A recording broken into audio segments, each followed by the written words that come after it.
गांधी जी आप आकर के फीता काटिए। चीफ गेस्ट का तो यही काम रहता है, रिबन को ऐसे करके काटा जाता है, पहला पैर बढ़ाते हैं तो फिर पीछे से सब लोग जाता है। तो मुख्य अतिथि गांधी जी को उन्होंने बनाया और गांधी जी जो भाषण दिए उसमें तुम लोग जानते होंगे कि मदन मोहन मालवीय को महामना की उपाधि दी गई। अगर किन्हीं की तैयारी होगी तो ये जानते होंगे। तो पहला सवाल है कि महामना की उपाधि किसको मिला है? मदन मोहन। और किनके द्वारा दिया गया? तो गांधी जी। और कब दिया गया? तो बीएचयू की स्थापना के समय। समझ गए? इस तरह से सवाल आपको आजकल आएगा। एक डिग्री आगे। अभी तक तो सीधे तुम लोग बीएचयू जान रहे थे। अब बीएचयू के उद्घाटन के लिए चीफ गेस्ट किन्हें बनाया गया? तो गांधी जी को। और गांधी जी ने महामना की उपाधि मदन मोहन मालवीय को। इस तरह से जैसे सवाल है कि गांधी जी को महात्मा की उपाधि किसने दिया? गांधी जी को महात्मा की उपाधि किसने दिया? रविन्द्रनाथ टैगोर। चंपारण सत्याग्रह में जो सफलता मिली, इससे खुश होकर के रविन्द्रनाथ टैगोर ने गांधी को महात्मा कह दिया। अब गांधी को बापू किसने कहा? देखो आसान आसान सवाल है, लेकिन कभी ध्यान नहीं लगाए कि हम जरा खोज करके मोबाइल पर देख लें कि क्या आंसर है ना आसान?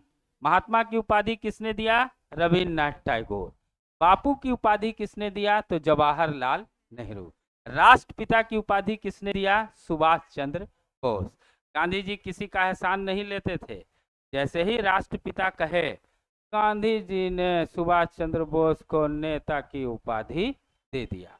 अब देखो सवाल पूछेगा कि कहां सबसे पहली बार सुभाष चंद्र बोस को नेता कहा गया था? तो वो हो जाएगा जर्मनी। जर्मनी की भारतीय जनता ने नेता कहा। यदि भारतीय नेता का नाम पूछेगा तब तुम महात्मा गांधी बताओ। तो सुभाष चंद्र बोस को नेताजी की उपाधि किसने दिया? भारतीय नेता में पूछेगा तो महात्मा गांधी। और राष्ट्रपिता पूछेगा तो सुभाष चंद्र बोस। इसके अलावा बहुत सारी गांधी की उपाधि है।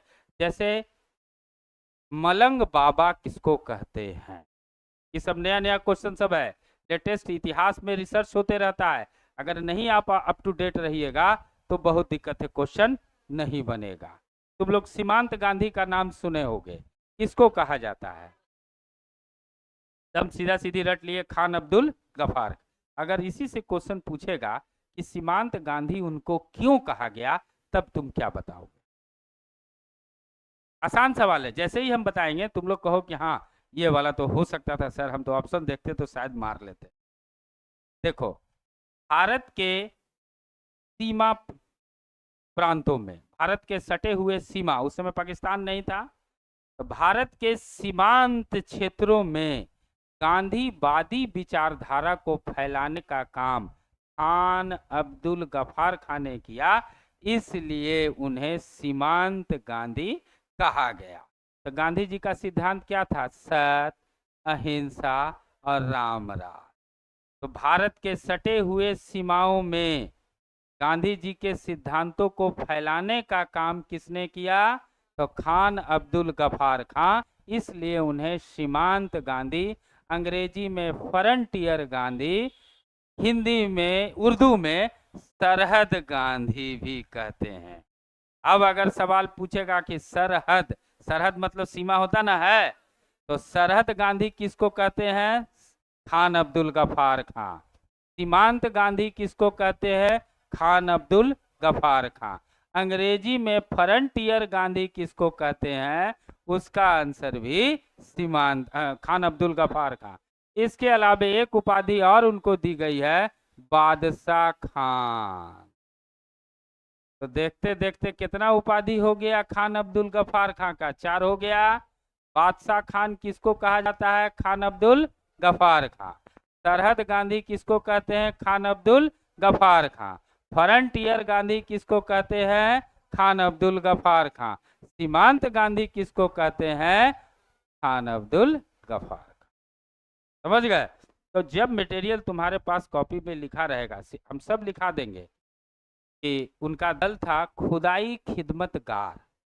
सीमांत गांधी, खान अब्दुल गफार खान एक दल बनाए थे, एक पार्टी बनाए थे जिसका नाम था खुदाई खिदमतगार दल। 1929 में उसकी स्थापना किए हैं और उसके सभी सदस्य लाल रंग का